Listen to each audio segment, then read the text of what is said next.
નમસ્કાર મિત્રો, અને આપણે વાત કરવાની છે જ્ઞાનીબેનની કે આ વિડીયો દશામાનો વિડીયો પગે લાગવા ગયા બાપજીને એવો વિડીયો વાયરલ થઈ રહ્યો છે. પણ મિત્રો આ વિડીયો ક્યારનો છે એ ખબર નહીં.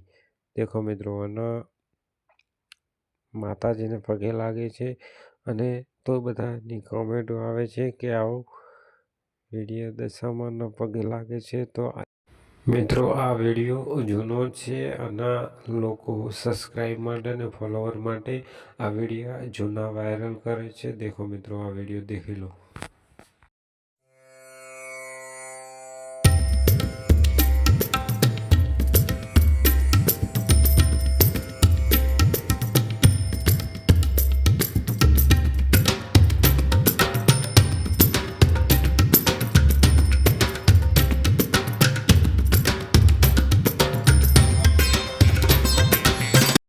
અને મિત્રો આવા જ વિડીયો જોવા માટે, સમાચારના વિડીયો જોવા માટે